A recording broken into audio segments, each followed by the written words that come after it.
Welcome to this week's edition of the Tunde Laniyo podcast entitled The Nigerian Theatre Witnesses to History.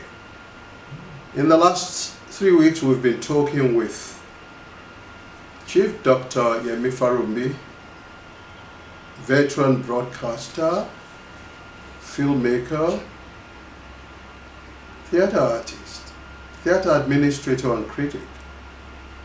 And we'll continue with him on his line of thoughts for the development and progress of this great industry in Nigeria. Of course, because the whole profession had lost the core, the professional core, the professional ethics, the professional code is lost. It's lost. There is no training, not to talk of retraining and retraining. Yeah, that is important. And that's the problem. So they just fill in the airtime garbage. Absolutely. That's actually very sad. It's affected the whole gamut of broadcasting, television, radio, and it's crept into the art. It's the reason they don't want script.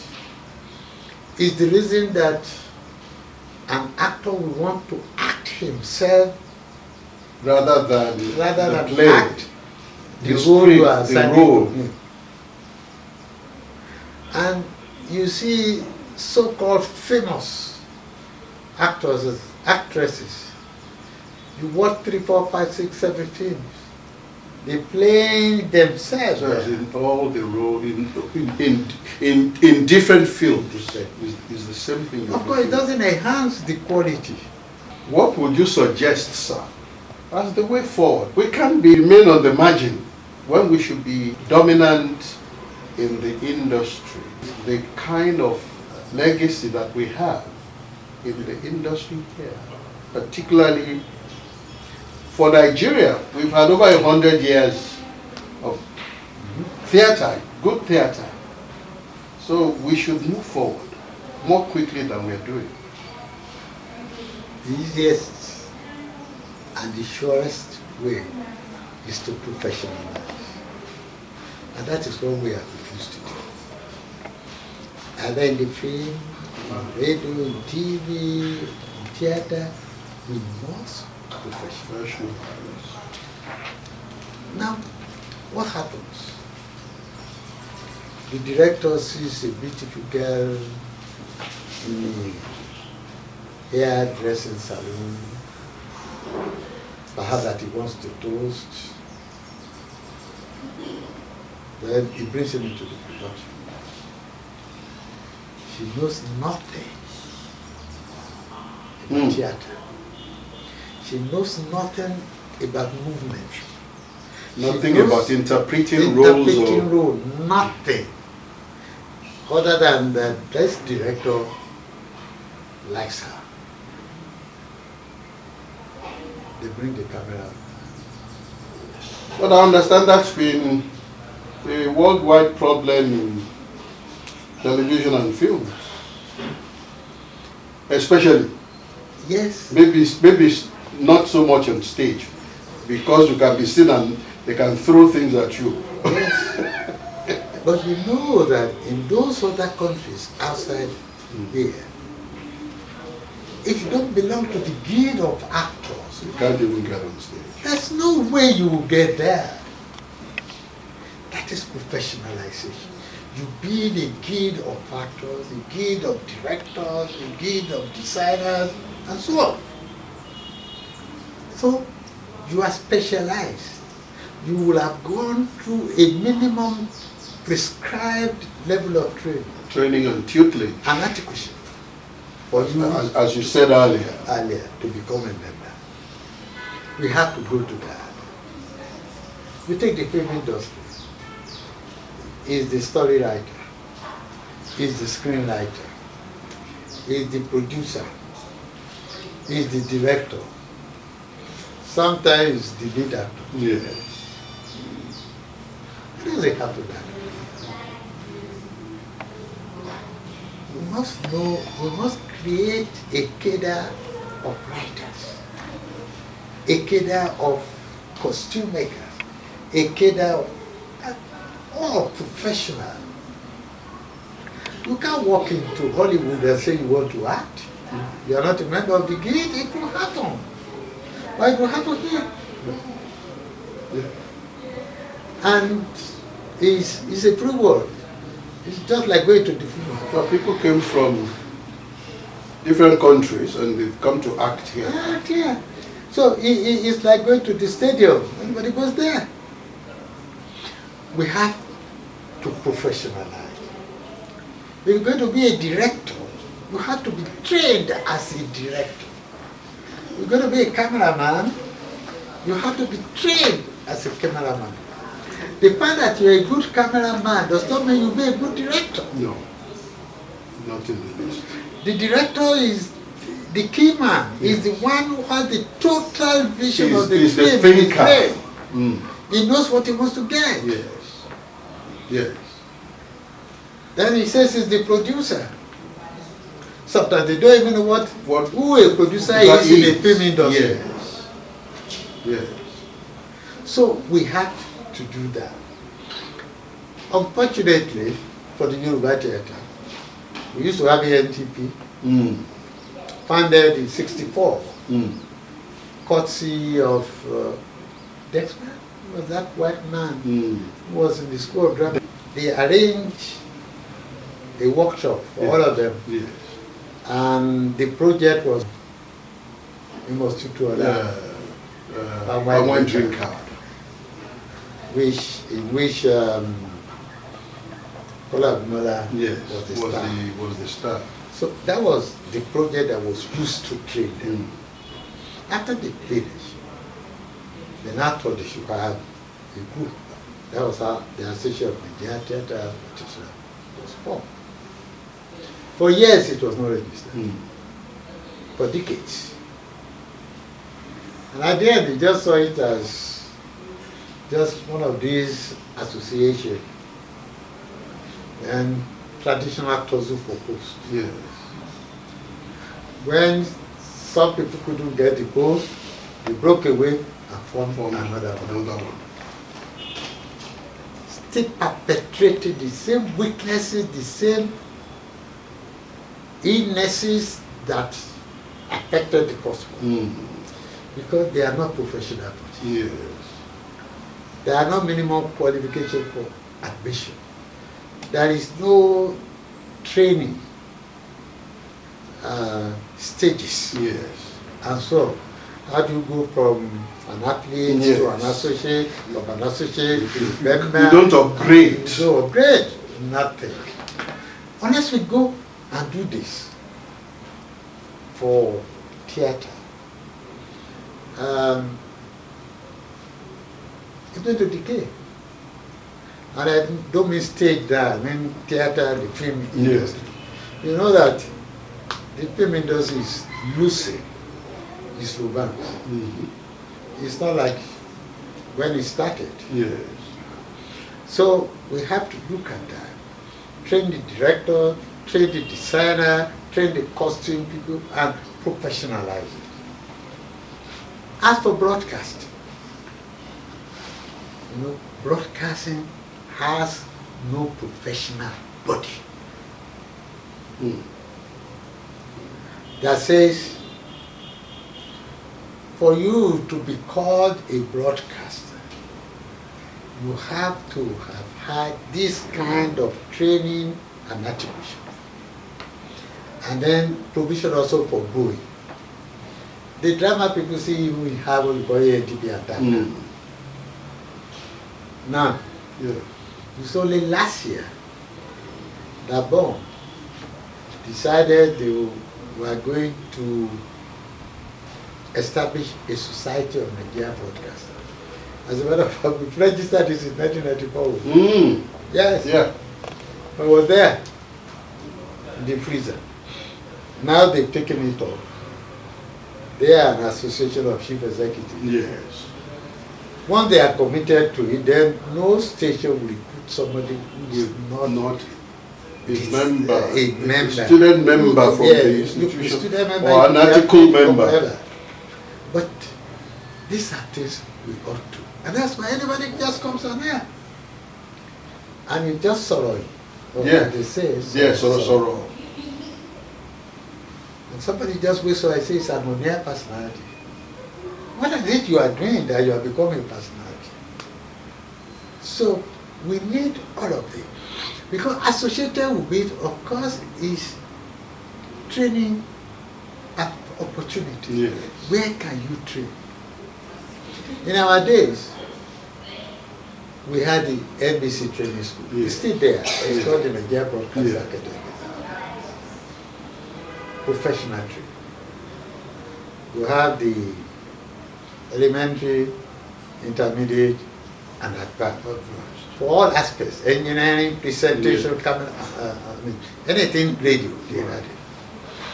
Then we created the TV college. That was also to give professional training. But lost its focus and started awarding degrees in association with, I think, University of Jos. Professional training for television is different from the academic training you go and get in the universities. The focus. They were no longer training directors, they were no longer training camera people and so on. They were not training people who have a degree in mass communication. And those are the only two. But nowadays we could send to BBC. Yes. We could send to Thompson Foundation College. Yes. We could send to Radio Netherlands. We could send to Australia Broadcasting. Yes. We could send to France. Yes. We could send to US. Germany. And usually it will be free. Yes. Because they say we are a poor country. Yes. But since we declare that we have so much money that we don't know what to do with it, nobody gives us such grants. Yeah, in fact, BBC used to send up until around 1980. Yeah. We send their personnel to come and train.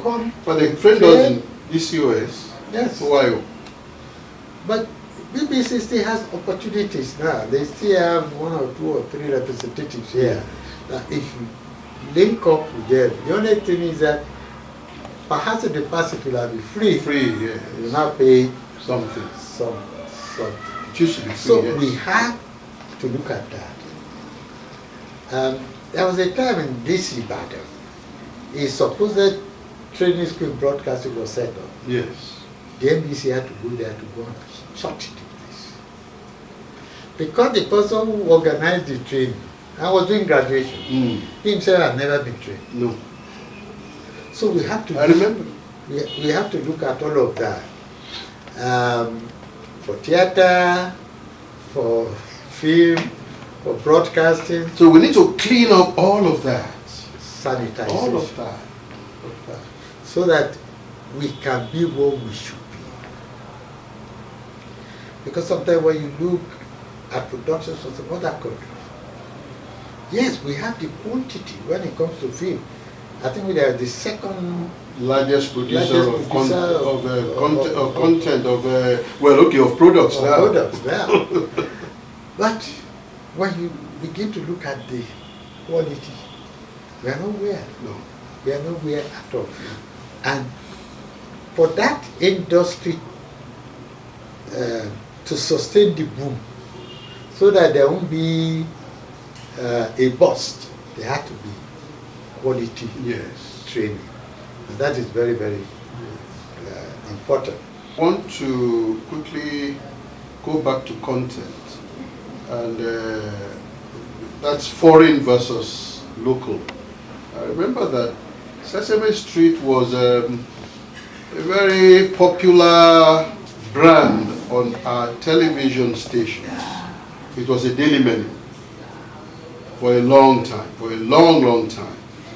I don't know if they are still showing the Sesame Street products as much as they used to do in those days.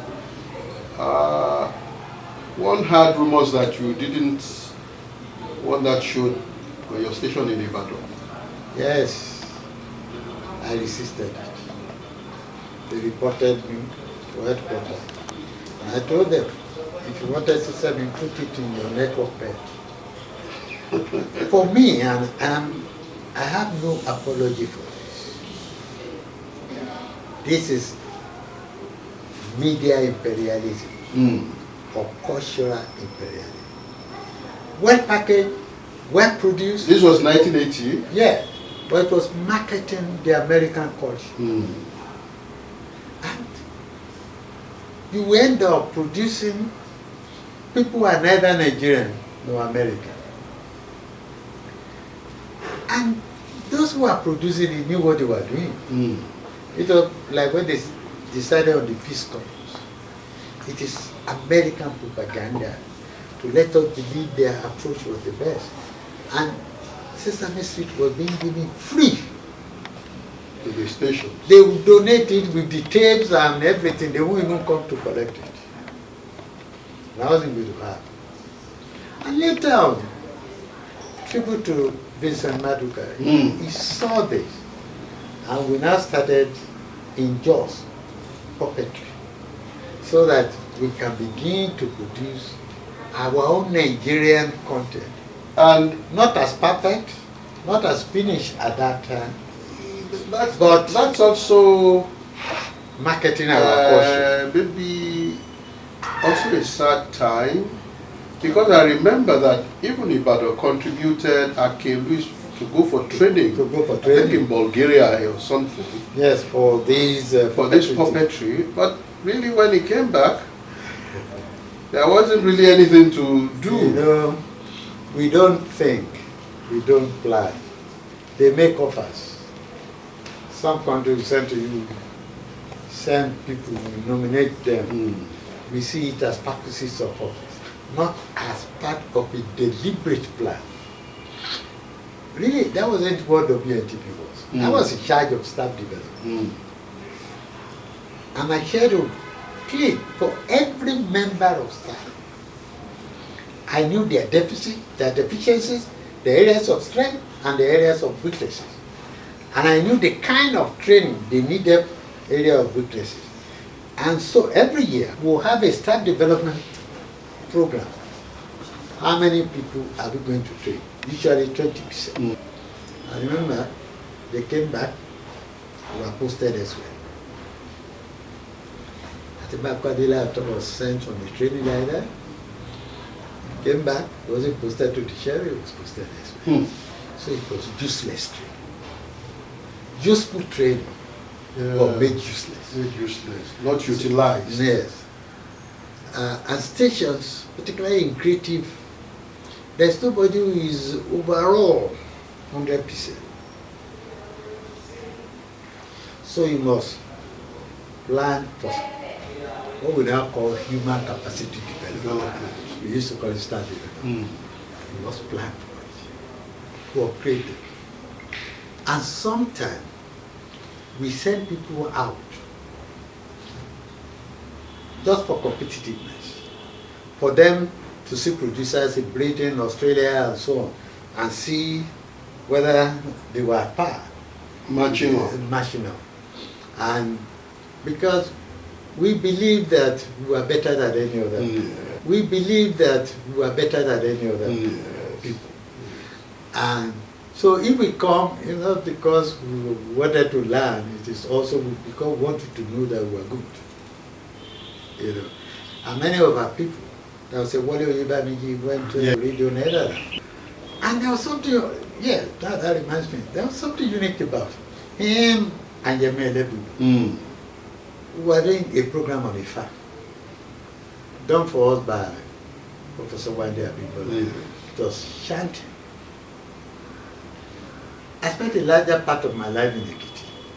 I knew the chants he was saying, not the kind of thing they would say in Ekiti or in Kesha. So I wanted another approach to explaining Ifa to people. Yemi Elebu had probably, without my knowing, submitted proposals 3 times along what I was thinking. And they have rejected it. And the way they reject it is to say, we can't buy your script again.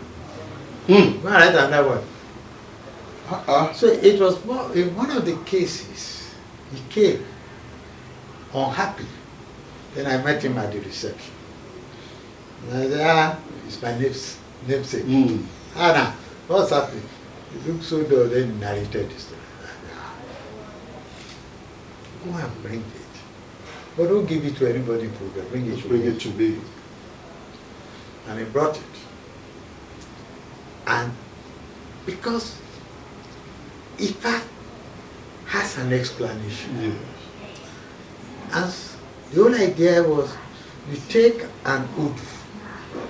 You know, when they recite the Udu, they're going to tell a story of somebody coming from somewhere, going to somewhere, and going to somewhere. Now we dramatize it. So the person at home will now understand. We now understand when they say Udu by Roja this year. So we decided we're going to make it. And I called Holy Revenge. I'm going to do this for you. Don't give your bosses. Because they've said, they've told this man is not doing it. I'm going to do it for my office. Oh. Wow. So we produce it from the Oga's office itself. By the second or third episode, just cut it. Wow. And that program, I think, made every year because it exposed him.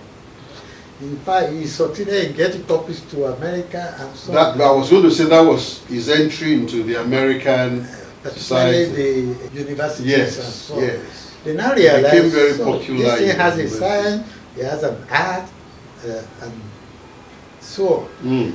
So, but that was by a producer who had gone to Radio Netherlands, and he excelled. He was the best. Yeah.